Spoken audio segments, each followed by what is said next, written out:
I love tiny ITX gaming computers, the smaller the better.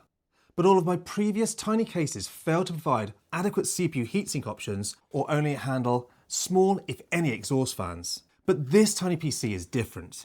Meet the COOJ Sparrow MQ6, a 6.8 litre case that exudes style and quality with its one-piece aluminium chassis. Small enough to be carried around with one hand, yet powerful enough to cool the top gaming CPU without bursting my eardrums. The 9800X3D paired with the 16GB 9060 XT that we've chosen for this build is an incredible 1440p gaming combo, all in a case small enough you can throw in a bag. So in order to complete a build like this, we need to start with the case to be able to select all the components that are going to fit inside. So let's take a look. And the COOJ MQ6 is a stunning 6.8 litre case, available in three colours: the silver that we have here, grey and black.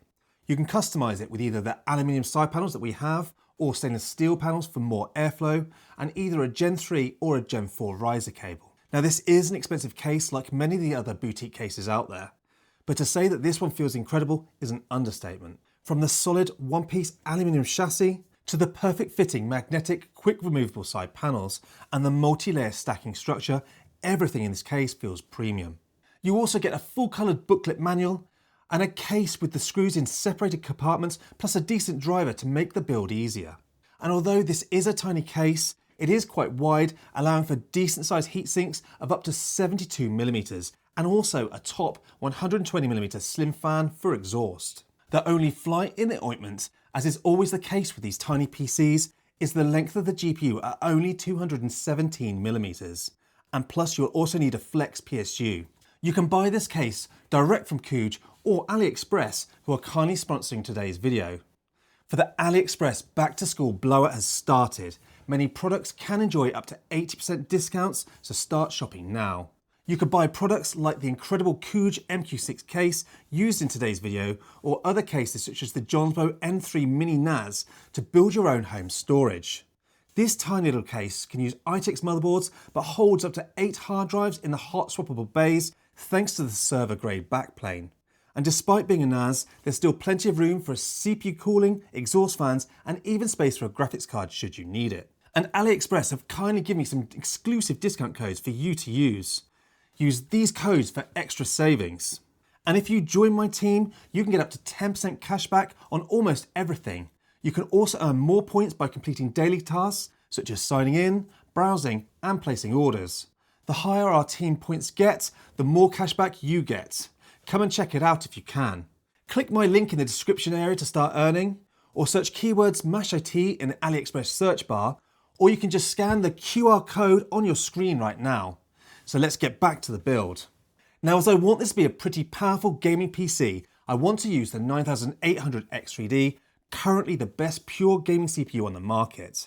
We're also going to need a decent ITX motherboard, and I'm going to be using the ASUS B850-i. This motherboard looks great, has an amazing array of features such as Gen 5 PCIe and Gen 5 M.2 slots, Wi-Fi 7, good rear port selections, and decent onboard audio. And in our testing so far, it's also been great with all the RAM kits that we've thrown at it. So let's prepare the motherboard for our CPU and heatsink by first removing the plastic AMD heatsink brackets, and then let's grab our 9800X3D to install into the socket.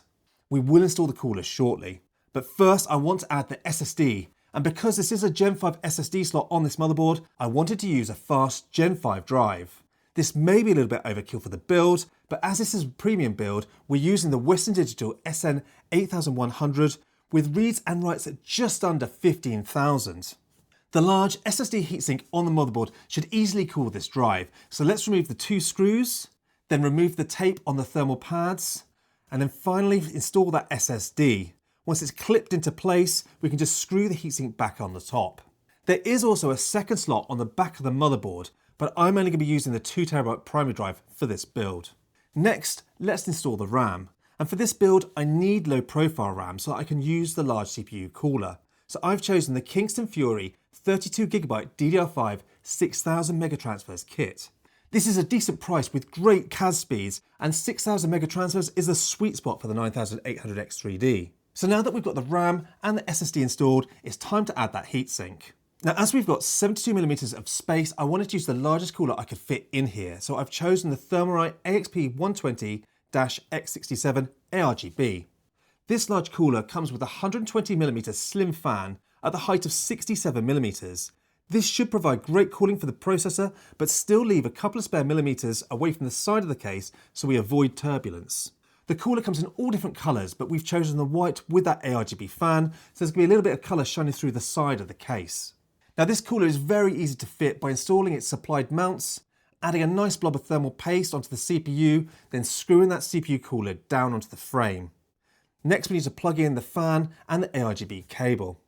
I want to stress this is a large cooler and it overhangs the RAM, which is why we needed that low profile RAM, plus it will make cable management a little bit tougher later. But I do like a challenge. So with the motherboard ready to install in the case, we now need to prepare the case itself. So we just pop off those magnetic side panels and remove the bar over the side of the CPU chamber. Now before we install the motherboard, I'm going to put my 120mm slim noctua fan into the top for that hot air exhaust. This is really useful in such a compact case. Just slide the fan into place and screw it down with the 4 provided screws. We can now drop in our ITX motherboard and screw it down with the 4 provided screws. After this, plug in the top fan and the power button cables. Lastly, we need to slide in our PCIe Gen 4 riser cable. This is a little bit fiddly, but it seats nicely with a little bit of effort. Next we need to install the PSU, and for a case this tiny we need a specialist flex PSU. Fortunately, I managed to get hold of a modular 600W enhanced platinum PSU. This, in my humble opinion, is the best PSU you can buy for the flex range. It's very efficient, it's quiet, and being modular, you can just use the cables that you need to reduce clutter in this tiny case. They also provide 2 sizes of 24-pin ATX power cables, which is really handy for tiny builds. So with just the cables I needed installed to the PSU, we then screw on the connector onto the bottom of the PSU to make it ready to fit into this case. Now to make this easier, I also removed the front power switch, then I slid the PSU in at an angle to plug the power connector in. Then there's just 2 screws that go in through the bottom of the case into that PSU bracket that hold it firmly in place. Now is the moment I've been dreading, plugging in those power connectors into the motherboard. As I put the largest CPU heatsink I could fit in here, there's very little room to plug in these cables. Now the 8-pin CPU connector was very easy, but Gary was subjected to quite a few expletives as I tried to seat that 24-pin power connector. Once done though, we're on to the final stages of the build. First, we screwed back on the metal plate and plugged in the USB-C connector. Then we cable managed this side of the case, leaving us to finally fit the graphics card. Now being a short case, there isn't a lot of graphics cards that will fit in here, but fortunately PowerColor came to the rescue with a 9060 XT Reaper, a truly tiny card coming in at only 200mm and only 2 slots thick, but packing a serious punch. Now I'm sure I don't need to warn you, but make sure you buy the 16GB. There are 1,000,001 videos covering this topic, but they also sell an 8GB version for just a few pounds less, but I'm sure nobody is going to fall for it.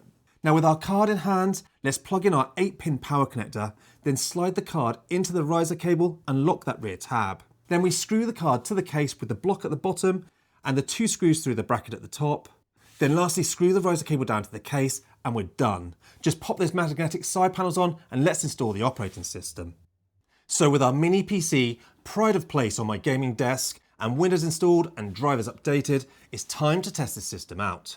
Now I am using a 4K 240Hz monitor, which is a bit much for this graphics card, but I wanted to see how well it handled games with a bit of FSR, and surprisingly, it was really well.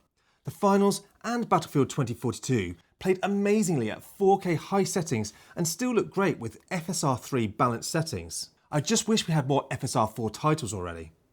I did notice that out of the box it ran a little hot for my liking, but this is without any tweaking, so a quick trip to BIOS to enable my Expo RAM settings, adjusting the fan speeds, and a quick -20 PBO worked wonders to this system. Loading back into Battlefield 2042, and the system now sits at 5.2 GHz solidly at much lower watts and temperatures, whilst allowing the fans to spin lower. Well worth the 5 minutes it took inside of BIOS. Gaming on the system now hums along at a quiet 39 decibels, which is great for such a tiny case, especially as it will usually be sitting so close to you on the desk. The tiny 9060 XT does run reasonably warm, as I expected for such a tiny card. But this is the trade-off for this form factor, and I haven't even tried to undervolt it yet. Overall, I'm incredibly impressed with this case and this build, and I love the fact that I can take this gaming PC anywhere with me. Now, as usual, if you've got any questions on this build or anything else, pop it down below and I will get back to you. And lastly, thanks for watching.